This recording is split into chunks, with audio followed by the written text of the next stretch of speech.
to the Fantasy Footballers Dynasty Podcast with Borg, Betz, and a baller.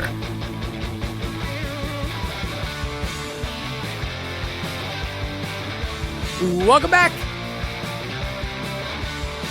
It's Wednesday, March 25th here. Fantasy Footballers Dynasty Podcast. I'm your host today, Kyle Borganoni. I'm joined by Matthew Betz and Jason Moore. And Kyle, more importantly, the people. I mean, this is the people's show. You know, you put out the polls on Twitter. That's true. We got their input into the show, their takes. We're going to break all that down today.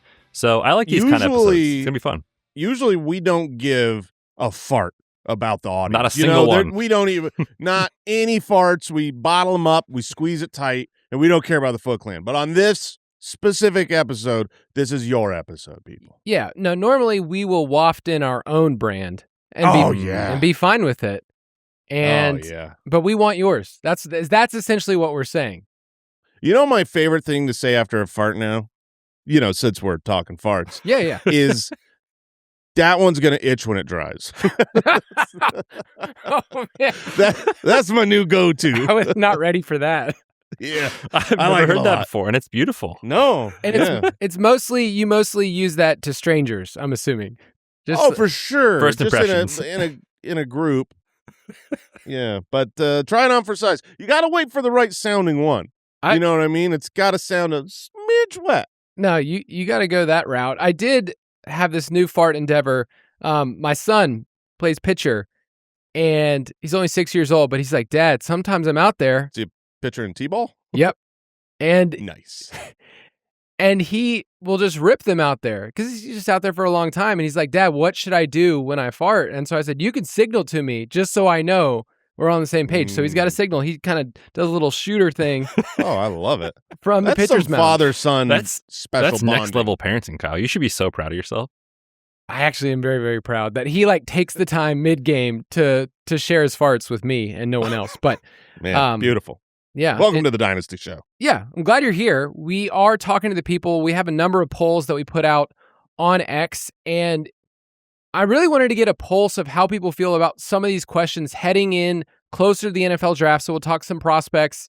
Some of the guys that we've highlighted on the show over the last 2 months, I'm changing my opinion because we are starting to get a little bit more informed about maybe landing spots. I started going through the process of where are these teams, where are they putting their top 30 visits? And you can kind of start to line up some of that. We have some data that we'll put out over the next month or so, but there are certain teams like the Browns have basically gone all in on wide receivers at their second pick. It's like if they don't take Carnell Tate at pick 6, the one that they got from the Jaguars in the 20s, it's like, man, you are visiting with a lot of the wide receivers that we think can go in that direction. And I want us to talk about that later because the Browns kind of terrify me. Oh, yeah. I mean, that's one of those, they're taking a wide receiver, right? And so you look at all the guys that could go in the first round and you order them in reverse order. And you say, who do I hate the most? That's what I feel. Who you're hoping the Browns take. So you could just be OUT. Yeah. Like if they took Keon Coleman in the past, like that kind of player that I didn't like, it's like, cool. I didn't like him anyways. Now I definitely don't have to like them.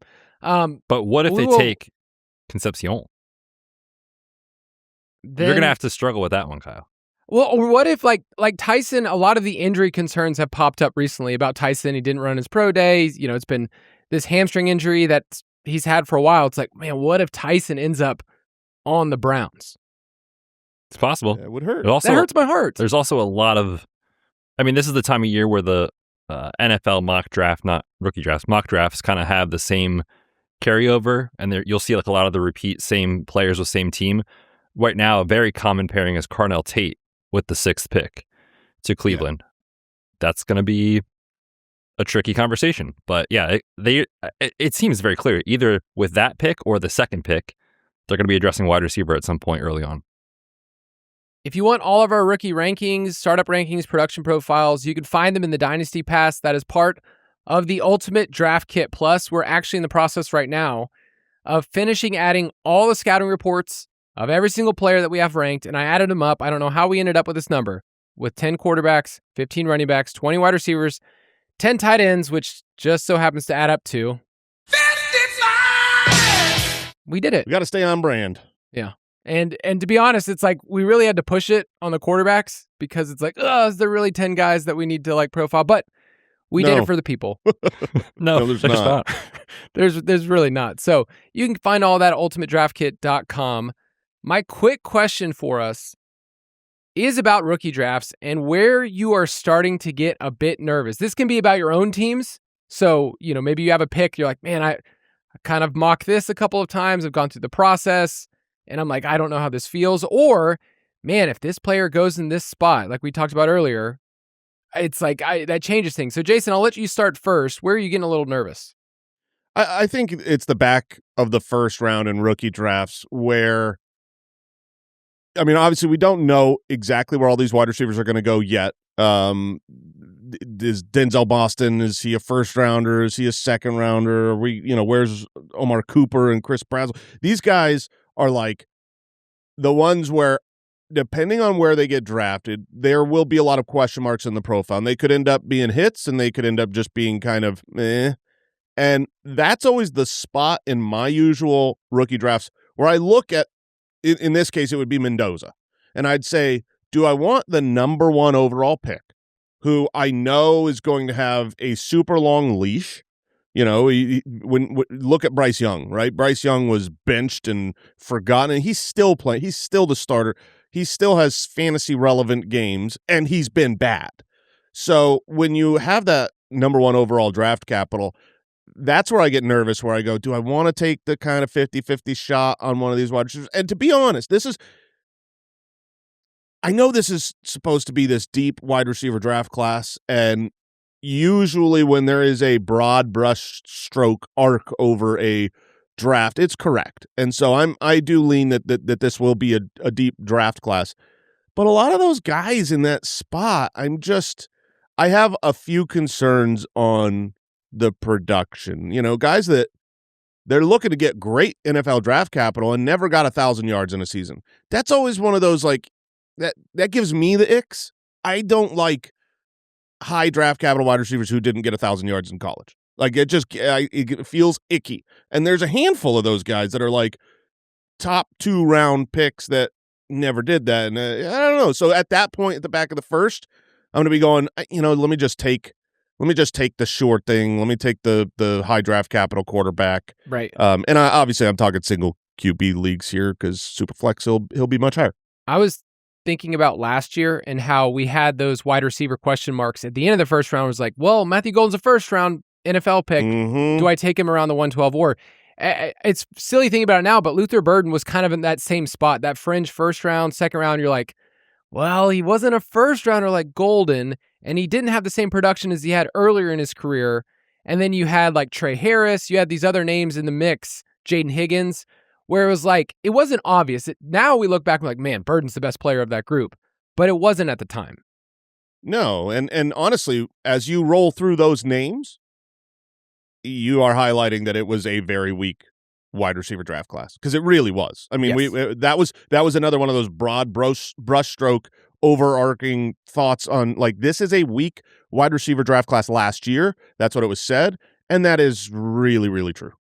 To piggyback on Jason's point there, Kyle and I last week on the show talked about kind of the next maybe like 2 tiers of wide receivers, basically from like the Indiana guys kind of onward with Gurmey and Malachi Fields and Brazel and all these guys. And I felt bad because Gurmey. After every one of these guys, my conversation kind of end point was like, I can see a role in the NFL. It's hard to see this guy being a top 24, top 36 fantasy wide receiver, which obviously we care about. So you're going to see so many day 2 wide receivers, but like Jason said, you can poke holes in every single one of these players outside of kind of the big 3 in this class. So while it has been billed as like a really good wide receiver class, I'm with you, the production doesn't match that kind of overarching statement. So I'll take it one step further. I think after the 105 in rookie drafts, it feels like landmines everywhere, if I'm being honest. Like, you say after the 105, so I'm just curious. The 105 to you, is that Sadiq? I guess I should say after the 104. At the 105, it starts to get super sketchy. Like Sadiq, you can make the argument for. I like Casey Concepcion. Some people love Omar Cooper. Like Kenyon Sadiq, I get the excitement, especially with the athletic testing and all that sort of stuff in the first round draft capital. But Kyle and I talked about this on the tight end show. It's like his production doesn't really match kind of what we've been used to with some of these elite tight ends coming out. Thinking about last year with Loveland and Warren and Harold Fannon's efficiency, like his career high is 560 yards. Right, exactly. And even the reception share, if you just break it down by the offense, the reception share, yardage share, it's not what we're used to seeing for these kind of high-profile tight ends. And so, yeah, you can start to poke holes in basically everybody after the 104, in my opinion. So I came in kind of this cycle thinking like, okay, maybe it's not the deepest class in the world, but there's probably going to be a couple diamonds that kind of emerge there at the 105 to like 108 range. And as the days and weeks go by, I just feel less and less confident in that take. And so for me, like if I have these kind of middle to back first round picks in my drafts, like I am bookmarking, trying to figure out like who can I target in a trade while I'm on the clock when those picks have a ton of value, or even just leading up to the NFL draft. I just think this class is kind of overall very, very, very top heavy, and it gets super sketchy beyond that. I feel like Jason is like the way that he's described some of these players, like you're a yardage king, you're a yardage czar, that when these players are coming before you, you're like, not impressive. Not enough. Yeah. 1,000 yards, not good. Sadiq, 500. And I do agree with you, and I agree with Betts' point that, like, comparatively to Loveland, Warren, all these other guys, and Bowers, it's nowhere close. I think I feel fine hitting a double with Kenyon Sadiq, where I think most people think they're hitting a home run at 105 or 106. Baseball analogy. Yeah, you just don't want to hit a double at the 105. That like whoever position at your first round pick, and that's a top half first round pick, you expect to be adding, an asset, a known commodity, a future star for your fantasy team. And I think right now there's going to be a lot of doubles in the back half of the first. Yeah, what you should have done is just suck as a team and have 2 top 5 picks, right? Like that's the plan. That's the goal every year. Is the predicament that I'm in the Dino Junior League that we're in together. What picks do you have? And it bring 2 top 5 picks, like I said. Okay. Couldn't give me specifics. My point is that I have started to get to the point in the process where I have overthought and gone in so many directions about Tate, Lemon, Tyson, those 3 versus each other. Because I don't know how people play fantasy football. I assume I'm going to do something stupid and wrong. Like I just start off that way. I don't assume that my opinion's correct. And depending on the day, Jason, I've messaged Beth and say, I feel like it's the Tate day. I'm in. Or like, oh, okay. Or the next. So today is what matters the most. You've never been as old as you are today. Order those 3 as of this moment in time. For fantasy football.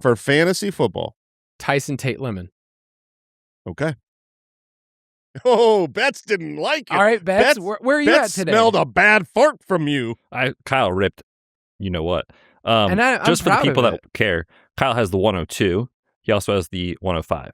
Like Mekhi Lemon, man, the third of those guys, you want somebody that didn't really give a ton of elite production, but like you don't care about the catches and yardage. I mean, what's your thing there? You don't like guys that act like Amon-Ra St. Brown? Was it the interview? Was it the weird looking 40? I mean, I'm a snake, man. In my attitude only league, off my board. Nowhere even close. Okay. Not like I could not. No, I go through every single little thing. It's like, okay, we can use draft capital because right now we think Tate is going to go first. He's minus 300 to be the first wide receiver taken. No big deal. We got that at like minus 115 bets. But you take all the other stuff and you're like, well, Tyson broke out really early, has a better dominator rating, and I think he projects to be Justin Jefferson-esque at the next level. Tate, I have question marks, but I also think he's going to be drafted first, and I think he could grow into something bigger. Lemon, he would be the highest slot-only wide receiver drafted, but he wasn't just a slot-only wide receiver in college the year before. So I just have all of these factors that I could see any of the 3 of them end up, and I just feel like I'm going to guess wrong. Well, I hope you do, Kyle. Whoever you don't take at 102, it will make my decision a lot easier at 103. Yes. Sounds like Betts is going Lemon 103. If Kyle doesn't take him, I probably will. It would be me to go like, just to stick it to Betts. I'm going to take Lemon, even though I don't believe it. I don't want him, but I hope you do. Oh, man. But like, could you see the case? Last little question here. Could you see the case for any of those 3 to be the top fantasy wide receiver? Or is it just like, oh, for sure, one of them, I can't see it, Jason? No. Yeah, no. I mean, all 3 are they are in, I think, a similar tier. I would agree with you that I still like Tyson's core abilities most for fantasy football, projecting to be able to go downfield, to be able to be a goal line receiver. All three have the same potential of stardom. So I don't mind putting them in I mean, honestly, like if I was in, if I had the 102 in 3 different leagues, I might genuinely take in each one, take a different guy just to kind of spread out the deck a little bit among my leagues. But I don't know what it's like having a top half first round pick. You haven't won. I traded in a long time. I haven't won the championship in a few years. Yes, hang the banner, third place, baby. Oh, I mean, look, I don't draft in the top. I was able to acquire the 101 via a trade a couple years ago. Got Bijan. Outside of that, I don't deal with your guys' problems. Though? How'd that feel? Oh, that felt great, man. And the best part about it is, like, for 2 months leading up to it, you just get to dangle that pick out in front of your league. Like, I got it. Come and get it if you want it. That's the year that we ended up with a 102, and we kicked ourselves. Do you know who that ended up being? Oh yeah, JSN, right? JSN. Yes, and we now in a dynasty startup, I would definitely take JSN ahead of Bijan without a doubt. Dynasty's wild, so because it worked out. That year after JSN, we got so many offers. Everyone's like, "Man, I guess we'll just take them off your hands." I made you an offer, and it got rejected, rightfully so. We just were super stubborn. All right, let's take a quick break, and we'll talk to the people.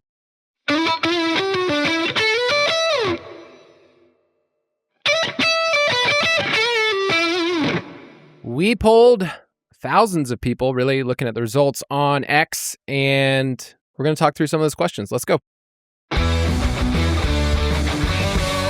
Let's talk to the people.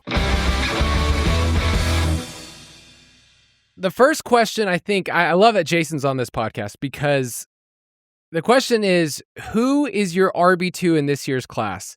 And our own Marvin Eloquin, who does a lot of Dynasty writing for us, I think puts this in context best, and we'll talk about the results.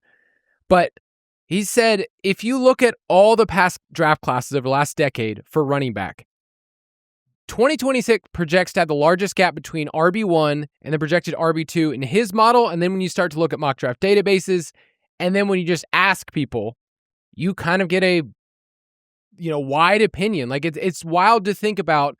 We're looking at this class, and I don't think anybody firmly knows who will be drafted second, much less who will be the better fantasy running back. Because that's not always true, right? You're the second running back drafted doesn't mean you're the best for fantasy. So we asked the people, who is your RB2s? Jonah Coleman coming in first at 36%, Jadarian Price at 34%, Mike Washington Jr. at 20%, and Emmett Johnson at 10%. Jason, did these results surprise you at all? They did not really surprise me much. I know that the world likes Jardians a lot more than I do, being Jadarian Price. Jonah Coleman is a player I really enjoy watching. He's my number 2. That's what the people agreed to by a sliver as well. But the truth is, I mean, that we keep talking about that broad overall view of a draft, and this year it's thought to be a very weak running back draft class, and that bears out in almost every possible way. Projected draft capital. I've hinted about my Felix score that I've developed this offseason. And if you want to compare that, like, okay, what is the gap between running back 1 and then that second running back? So Jonah Coleman is the and the Felix score will change when there's actual draft capital. Right now, it's all just projected. But right now, Jonah Coleman is the second running back according to my Felix model at a 75th percentile score. So at running back 2 to be at 75, to give you an example, last year was a very good running back draft class. There were 7 running backs last year that were above a 75th percentile score in my Felix model. Even the year prior, that was Trey Benson and Jonathan Brooks. Both of those guys scored more than 75. And that was also a weak draft class. And, to me, I think that this is, like, I like Jonah Coleman. I could easily see after the draft being like, I don't like Jonah Coleman. I don't like really many of them. There's going to be like the Adam Randalls and the Mike Washingtons that we just enjoy and have hope and excitement for. But overall, the conversation of running backs, if you take out Jeremiah Love, it's a crappy year. And so I think landing spot will matter probably more than talent. So I want to go through this list and kind of just assess, like when I look at these guys, I think of all the check boxes we have for running back. Of these 4 guys, who has the size speed combo that we always look for? So like Jason, you always talk about big body backs that can run under a 4.4. Who's that guy in this class? That guy, Mike Washington obviously is. I think of this group, he's the one that checks that box. If we're talking touchdowns, it seems like it's either Jonah Coleman or Nicholas Singleton, to be honest. So I liked Nicholas Singleton more than most people did because another thing, you want touchdowns. We talk about that's one of those weirdly sticky stats from college production at the running back for fantasy football. When you have rushing touchdowns in college, they translate to fantasy success in the NFL. And then you've got pass catching upside. So to me, Nicholas Singleton, he was my running back 3 pre-NFL draft. After Jonah Coleman, the injury just sucks because I don't know what's going to happen with draft capital, whether he falls in the NFL draft, whether teams will view him as a foundational piece or not. And a lot of people really don't like Singleton. They don't even think he was the best back on his own team. For me, I like a big running back who can catch the ball and be a goal line. I mean, that's where all fantasy points comes from. Scoring touchdowns and catching the ball. Like, that's really where it comes from. So that's why I like Singleton, not because I watch film and go, this dude's special. I like it because I go, this guy's big and does what fantasy points get scored from. That's the way you should do it. I just worry that when I start going on the list, who's the big fast guy? Mike Washington. Who scores a touchdown? Jonah Coleman. Who's the most elusive? I think it's Jadarian Price. Who's the best pass catcher? Coleman or Emmett Johnson. Who gets drafted first? I guess it's Jadarian Price based on what people are telling me, but I don't know. So all of that to say, like, I feel like I'm still going to be left with the same exact question a month from now. Do you feel that way, Betz? Yes and no. I think the NFL draft is going to tell us a lot about. But even if Price is taken second, would you call him the fantasy RB2? Not necessarily, because if let's say he goes in the second round, which his current mock draft database number is 47. So if he's the second round pick and nobody else is taken until day 3, okay, you probably have to use draft capital as a tiebreaker there. But if he's taken in the second round and somebody else is taken like kind of at the fringe round 2, 3 area, I'm not going to put so much stock into Price's draft capital. So if there's a large discrepancy and the NFL says this guy is clearly RB2 from a draft capital standpoint and everybody else is kind of in this round 4 bucket, like I probably will just use that as a tiebreaker or throw my hands up and say probably. But I don't remember. I think it's really landing spot dependent and draft capital dependent with this group, quite honestly.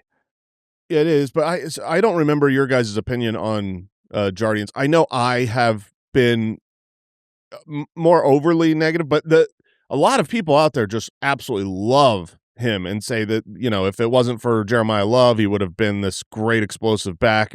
Obviously in the last, I think it was, I forget which mock draft where he was taken in the first round. I think that was Daniel Jeremiah's maybe. Yeah, but to Seattle.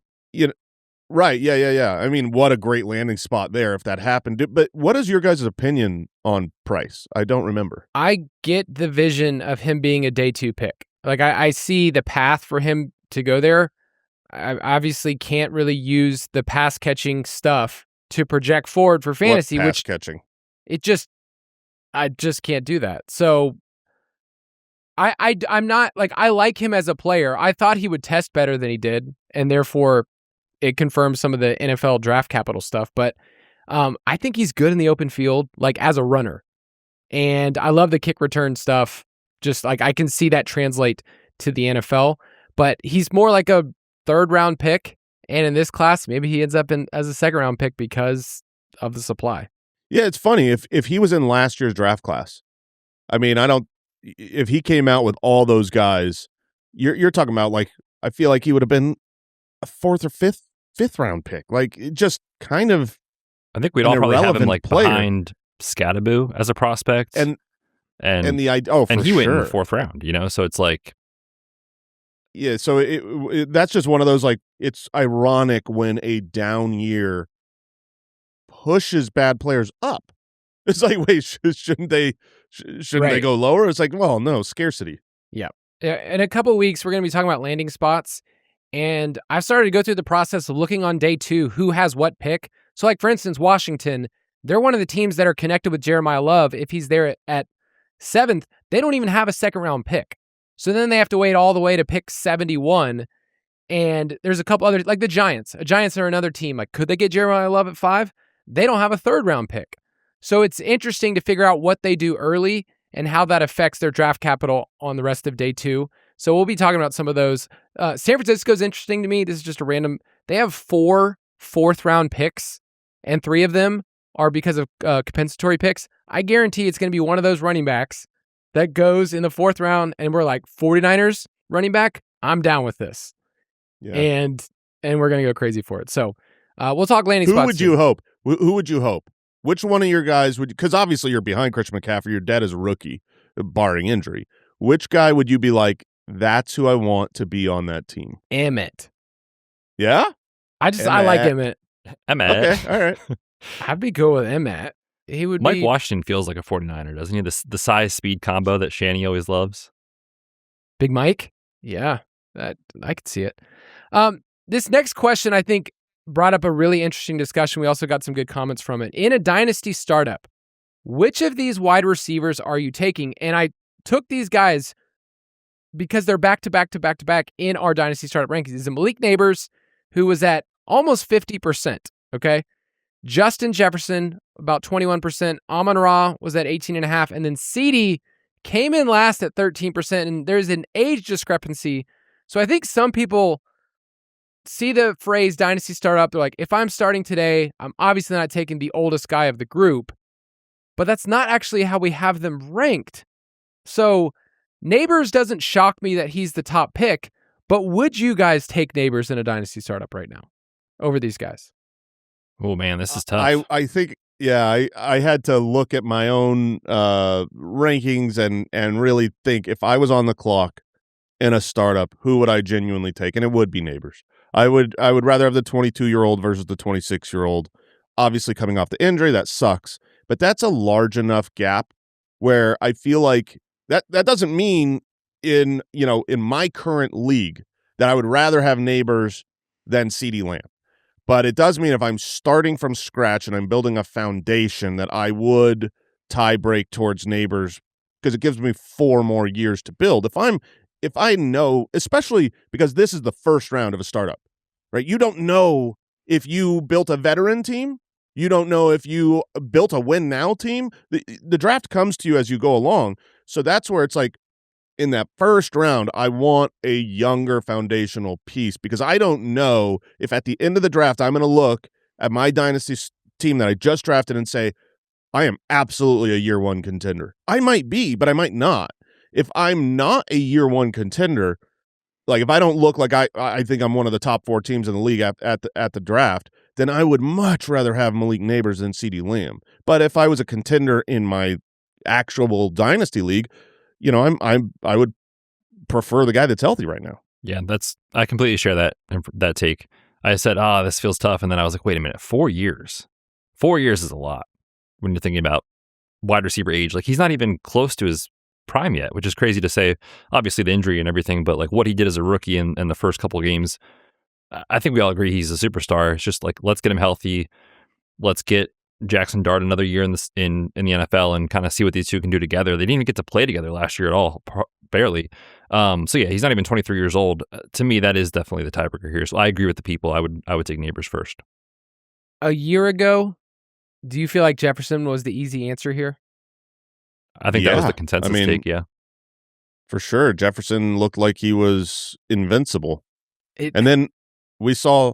I really don't think we have analyzed how wildly bad Jefferson's year was. I mean, I know we make excuses, and rightfully so. His catchable rate was very low, but he played 17 games. He played the entire season. He was massively targeted and was worthless in fantasy. I mean, he hurt you if you played him. He was not good. It's like, how can that be possible? If you told me, okay, they're not the best targets, but Justin Jefferson's going to get 140 plus targets and play the whole season, it's like, okay, bad year, wide receiver 12, wide receiver, okay, that's bad, but he was absolutely unhelpful. Yeah, if you told me at the beginning of the year, 29% target share, 35% first read target share, plays all 17 games, you're like, oh, it's obviously a top 12 wide receiver. It reminds me, top 20. It reminds me of that DeAndre Hopkins year. It was a long time ago. It was with the Texans where he had that insane target share. It was like 150, 160 targets, and he ends up like wide receiver 30 on the year because of how bad the quarterback play was.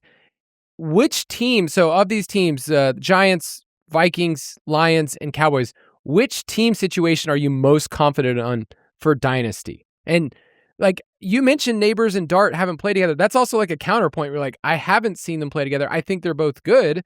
I also think Dart is wild, and this is a brand new offense. The most stable? Did you include the Lions in that group? Yes.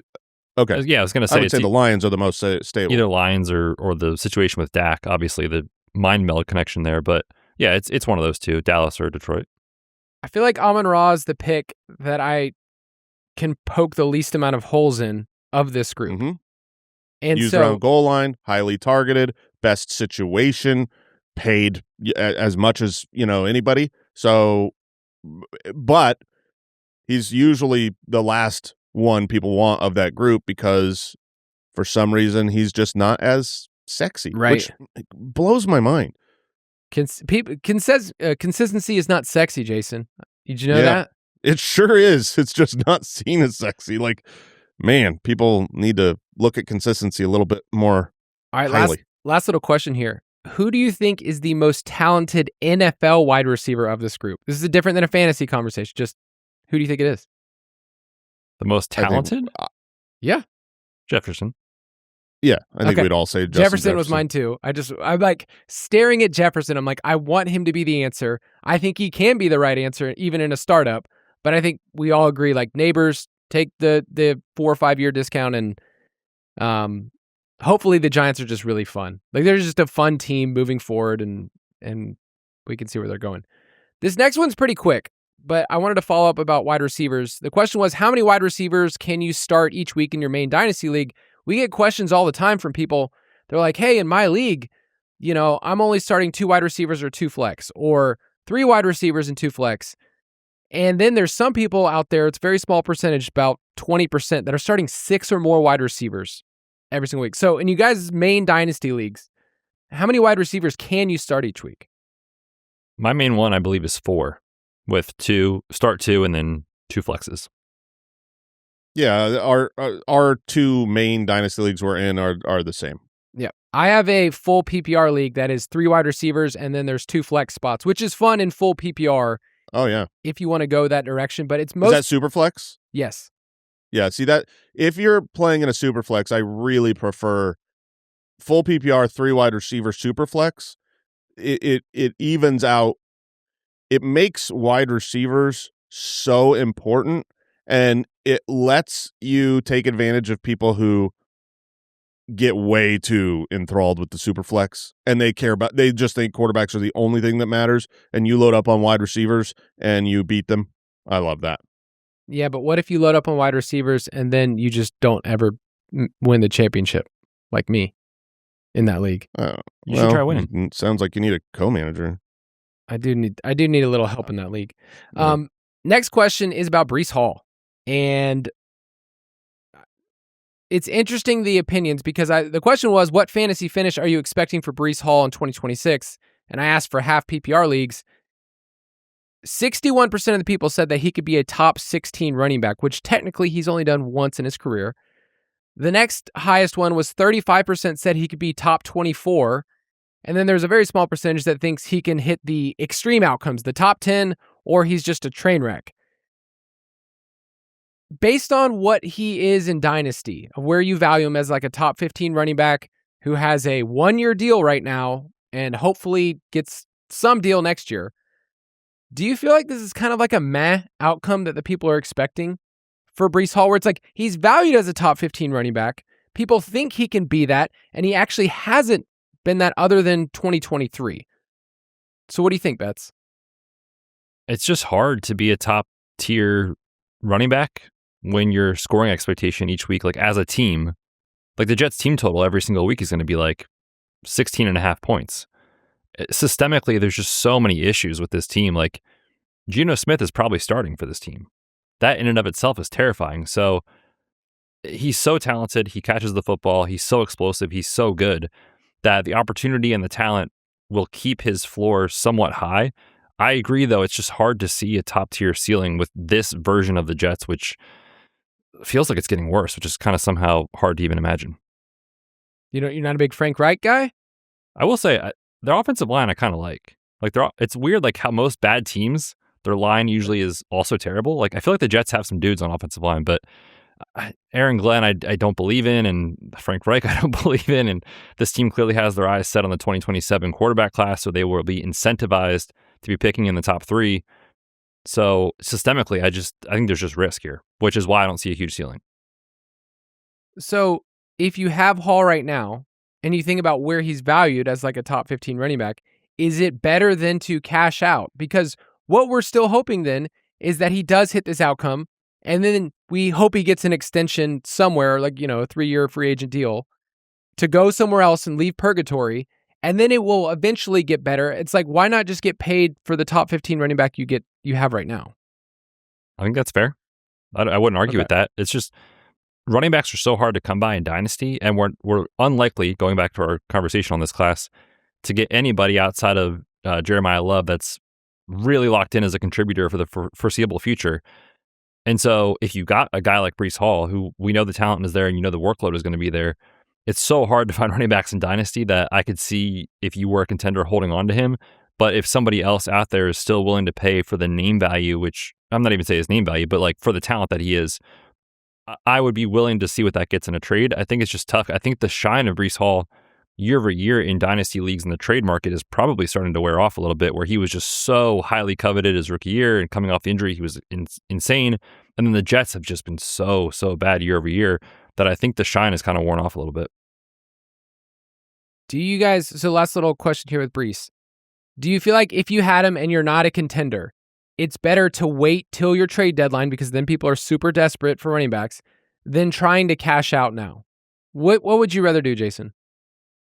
Yeah, I think that's the right approach. I mean, see what he's doing. The issue you're going to run into, right? When you get near your trade deadline, teams that are wanting to go for it sometimes will pay more. The other side of that is if you get to your trade deadline and Breece is not a very relevant, he's not consistent, he's not doing great, people aren't going to just pay out the nose because they need a running back. They're going to pay out the nose for a running back that's doing great things. And I tend to believe that Breece is going to have a mediocre season with this version of the Jets. I currently have Breece in our main Dynasty league, and I just can't tell you how angry I was that they tagged him. I mean, just turd-level stuff from the Jets. He wanted to be free, and they won't let him spread his wings and fly, and that sucks, and they're ruining his best athletic years of his career.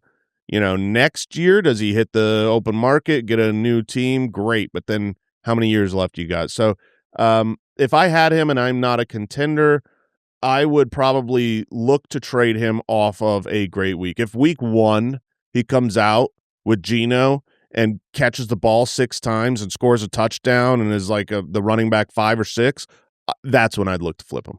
Okay, that makes sense. Let's take a quick break here, and we'll be right back.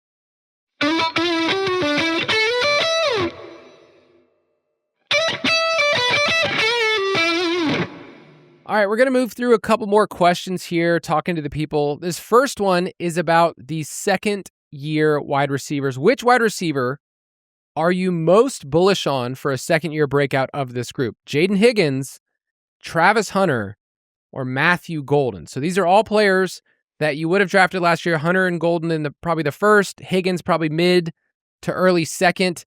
50% of the people said Higgins, 26% said Travis Hunter, whatever he is as a wide receiver, and then Matthew Golden, whatever he is as a wide receiver. A couple people responded like, can I just answer nobody?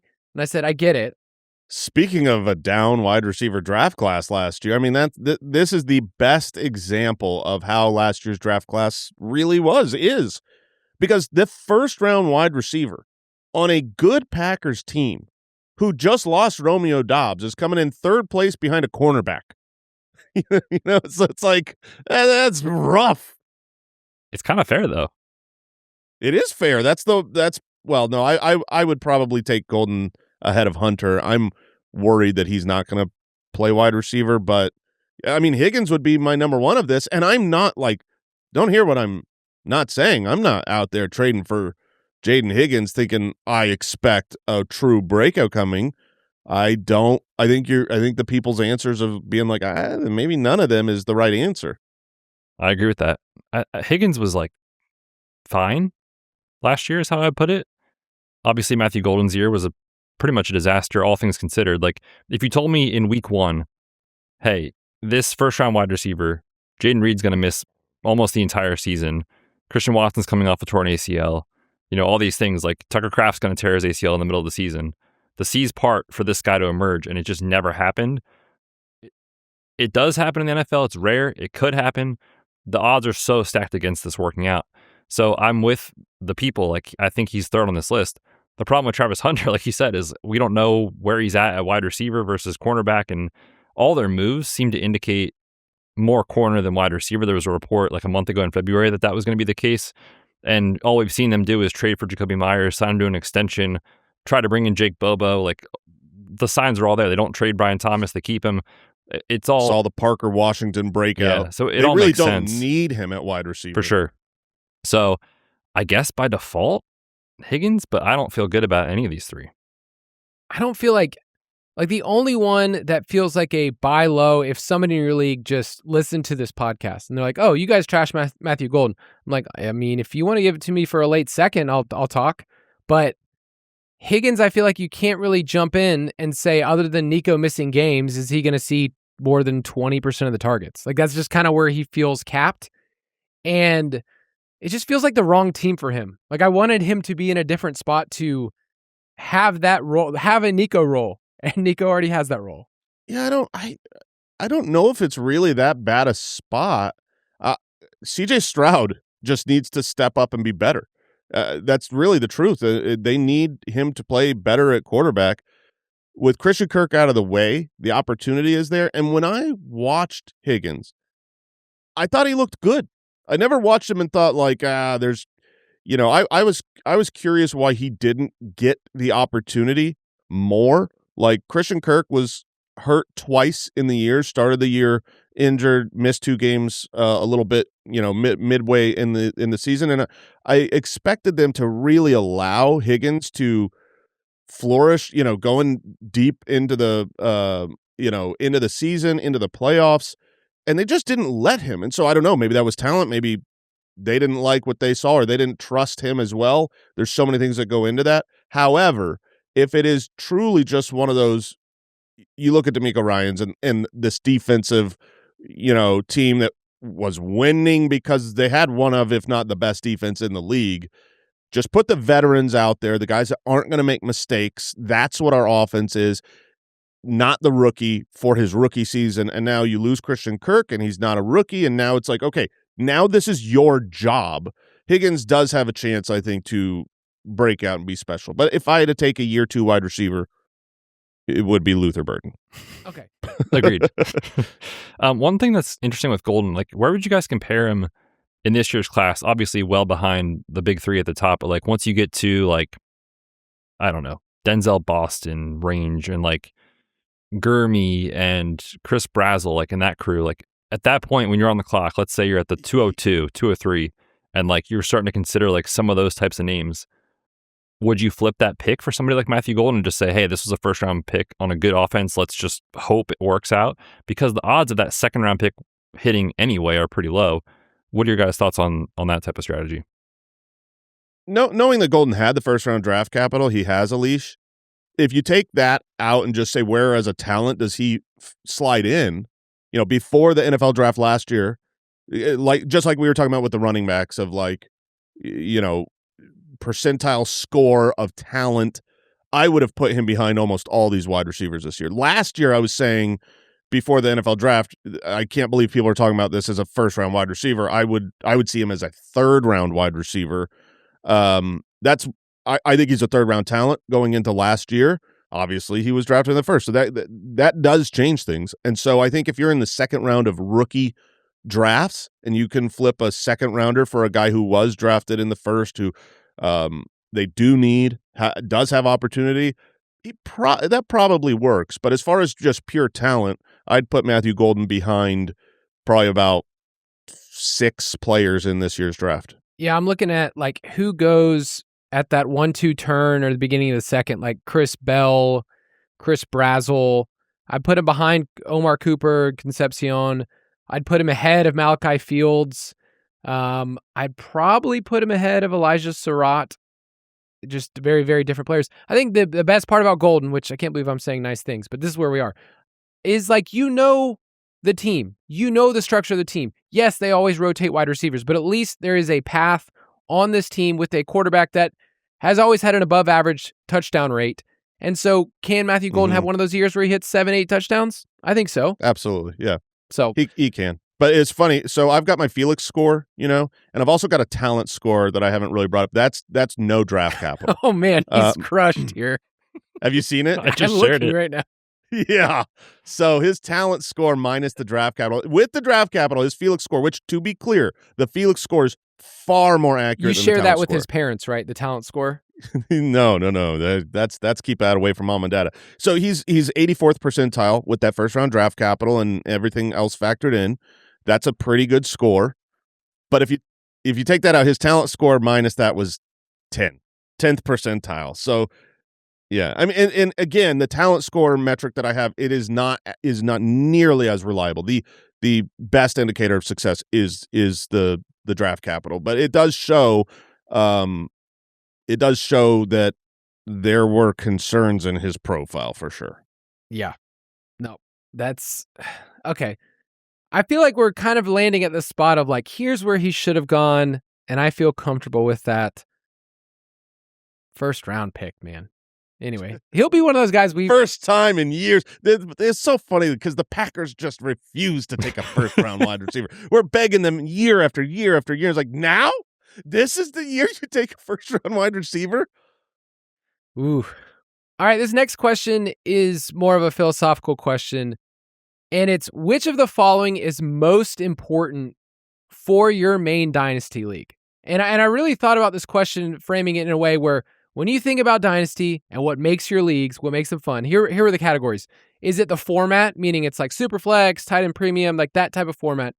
Is it having competitive league mates? Is it the roster settings, your size, or reply with other? The overwhelming favorite, almost 80%, was, if I'm in a competitive league, that's the most important thing. Yeah, I mean, your league mates make the league. It's not your format. I'm not a giant fan of SuperFlex. I know the SuperFlex bros out there they just threw their mug on the ground right now. They unsubscribed. But I would much rather play, and I don't like tight end premium. That's just stupid. I would much rather play in a SuperFlex tight end premium league with a group of fun, active league mates than my ideal scoring setting with a boring league. It's just not fun. I mean, the people are really what makes it fun. Agreed. Best part of this game is, you make a trade with somebody. Like last year, me and the Falcon made a trade. And I don't want to say I won that trade, but I didn't lose it, and somebody else did. And the best part of it is being able to make fun of your league mates and banter and make trades and have stuff going on all off season. So that's the best part of it. What was the trade? What was the trade?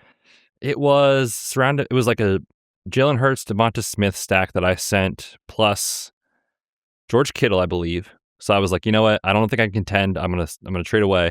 And I got back Rashee Rice, which, please, brother, stay inside and play video games. Tyler Warren and Drake May, I believe, was kind of the three pieces on each side. There might have been for a draft pick in rebuilding there. Team. Yeah, exactly. No. good. So, but, I mean, if Rice doesn't get his head on straight, that could look silly in a year, but we'll see. Your league, like the people in your league and the camaraderie, all that stuff, like that's what makes it fun. And I know a lot of times people ask like, man, how do you guys trade all the time in ballers leagues? Like, yes, this is part of our job, but it's like, that's part of the culture that makes leagues fun, is that you're always expecting trades. There's always those kind of conversations. I was even talking to my kids the other day. It's like, you don't want to be in a league, they're in baseball right now, where it's just like, everybody stinks and you're the only one that's good. It's like, that's not fun. Like as a dad, yes, you can beat up on your kids and they're never going to, win in sports. But it's like, and that's fun. Yo, that has its That's place. a lot of fun. Yeah. Yeah, like my kids are never going to actually get a shot off in basketball. No, no. Just Blocking a little kid is so much fun, especially if you're doing a full volleyball. Oh, and you're letting them, and you're coming out here late. It's like your hands are on your knees. You're just barely moving around. They load up to take that shot, and then you explode, and you just punt that thing to the moon. Oh, that's a great feeling. You get to feel like Wemby, in real life.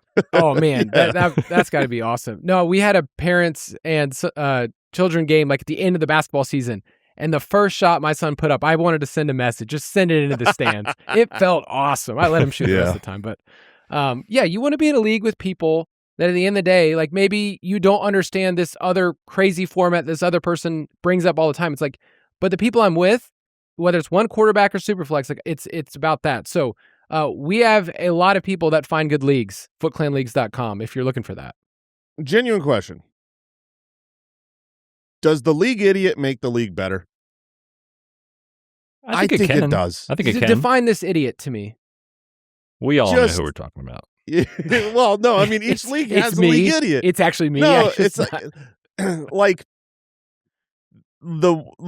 okay, so one of the managers we've had in a league many years in a lot of the different leagues. I know exactly who you're talking about. Yeah, you know who I'm talking about. Just so overactive and makes the most crazy, stupid maneuvers. And sometimes it works, and most of the time it doesn't. I'm still benefiting from some of those trades. But genuinely having that person in the league, like the one person that maybe you could take advantage of, it is pretty fun. And then the rest of the league can kind of but just agree one. on it. Yeah, that he's the one. I don't want a bunch. I think it makes it better. Yeah. Do you need tryouts? It's like, okay, we're looking for just one guy who doesn't fully know. Show me how fast you can accept a transaction. Go. Oh, yeah. No, that's good. A couple more questions real quick. We'll do some quick hitters. Which of these rookies, Jason, you brought it up earlier, would you rather have at the 112, regardless of your team's context, in a one quarterback league? Mendoza was what the people wanted. Almost 55% of the people said, hey, at the 112, Mendoza's there. That's who I want. Mike Washington, Eli Stowers, or Elijah Surratt. So I tried to give a different position there. And if it's just, doesn't matter what my team needs, you would still take Mendoza there? Yeah, I think, not knowing where they're landing, obviously, if Mike Washington was a second rounder, okay, maybe I would Right. flip the script there. But assuming what we assume as of today, I would rather take the guy who's drafted with the first overall pick and has the keys to a franchise for at least 3 years, in the hopes that he could, develop into what they're hoping he is. Agreed. Eli Stowers, I think, is going to be an interesting name come draft day because I think he's going to land somewhere round 2, round 3 in the NFL. And you're going to have to figure out, is this a slot hybrid tight end who's not really a tight end, he's a wide receiver, and he's in an offense where he could see 80 targets in year 1? Or is he just kind of a bit part player? And they use him on some cool manufactured touches, but he's not like a full tight end yet. So tight ends are always interesting because I usually bet against them. all of them. No, genuinely, it's a great bet to bet against them because if you look at how many tight ends have been truly weekly relevant, like Trey McBride, George Kittle, Brock Bowers, you're talking about, and this is over the last 6, 8, 10 years. There's only 2 or 3 guys each season that are really relevant. So you just know that the majority every year, they are not heavy bets to win. However, when you hit and you do end up with a Trey McBride, or Brock Bowers is that dude that you took with the 5th pick overall, and it's like it's an outweighted hit. It is so much more valuable. Like, one of the questions that I don't know if we even will get to is, how much would it take for you to trade away Brock Bowers? And it's like, nothing. Like, I'm not trading away Brock Bowers. No one would offer me something genuinely enough for me to get rid of him. But at the same time, when you bet against tight ends, you're going to succeed 80% of the time. And when you're doing fantasy football bets, you're usually looking to hit about 60%. If you hit 60% of your opinions correct, that's going to be a winning strategy. So if you can make an 80% bet, I mean, you should pretty much be doing that. It's a lock, Jason said. Yeah, he's not wrong, especially when you can pick up Harold Fannin in the 3rd. Am I right? That's right. Anybody? Yeah. Yep. Anybody? All right. Next one is about SuperFlex. Which of these quarterbacks are you most comfortable with as your QB2 in a SuperFlex? So Kyler Murray, CJ Stroud, Bryce Young, Malik Willis, all kind of interesting quarterbacks at this point in their career. And also thinking about them in Dynasty. Like, what's interesting about all these guys, we know Kyler has a 1-year deal. We know that Stroud and Young are on their 5th-year options, but it's like, okay, beyond this year, are they going to make a mistake extending these guys when it's not great? And then Willis, same thing. It's like, I don't know what he is beyond. I think Kyler's the easy answer, and 50% of the people said that. But still, like, we're guessing with all 4 of these quarterbacks. So, Betz, who would you be most comfortable with? Yeah, it's Kyler. For sure, it's Kyler. Just what he's done historically from a fantasy points per dropback situation. I know that it's been frustrating the last couple of years, and he had the injury and all that sort of stuff. But I'm willing to at least put some confidence in Kevin O'Connell. I know it didn't work out with 9 last year, but Kevin O'Connell, Justin Jefferson, Addison. With Stroud, it's like, you're a pocket passer. You've got to have efficiency. He hasn't done that since his rookie year. And I think the team, like, inwardly kind of knows, like, the way that we win is our elite defense, run the ball, manage the ball offensively, and not have to be the highest scoring team in the league. Bryce Young, half the time he's not startable. He's like the quarterback 19, right? And then, like, Malik Willis, there was like a moment in the offseason where I was like the Malik Willis guy because I knew he would get a starting job, and the market wasn't agreeing with that. But now the situation is so horrendous with the current state of the wide receiver room. Like, sure, it could work out for fantasy this year because he might run enough, but it is very Justin Fields-esque where it's like, hey, we have no issues getting out from this contract in a year if we want to, and I feel like they're probably going to want to. So for me, it's Kyler, and I'll roll the dice on his future. I feel like Stroud and Young are those guys in a Superflex that I'm willing to flip and just say, I like, if you are one of those people, it's like, I need a 3rd quarterback, I will target you in a league because, like, I'm fine rolling with just 2 and somebody else will overvalue them and give me a 1st-round pick. You can get more for a CJ Stroud type of player than his value is. Okay. Yep. We're on the same page then. In a Superflex. All right, last one here. Which of these veteran wide receivers do you think has the most left in the tank for fantasy? Stephon Diggs, Deebo Samuel, Tyreek Hill. So they're on your roster in Dynasty, and you're thinking, okay, I need one last hurrah. Jason, who's who you riding with? Yeah, I mean, I agreed with the people here. It would be Diggs. Diggs had a decent season this last year. He will sign somewhere despite his legal troubles, and he'll go catch some passes. I mean, the truth is, I don't know if we see anything else from Deebo or Tyreek, like, at all. I don't. We're not expecting big things from Diggs either, but I think the careers are basically like Tyreek Hill. Will we see him again? I don't know. When we see him again, will it matter? I don't know. I mean, if you want to take it's ironic because, like, I feel like you say who's the most relevant, probably Diggs, but he is also not very relevant. In which case, maybe you should make the argument, like, if Tyreek comes back, maybe he could do something more special than whatever I'm going to get for Diggs. Because what would you expect Diggs to be next year? Let's say he signs. He's the wide receiver 28.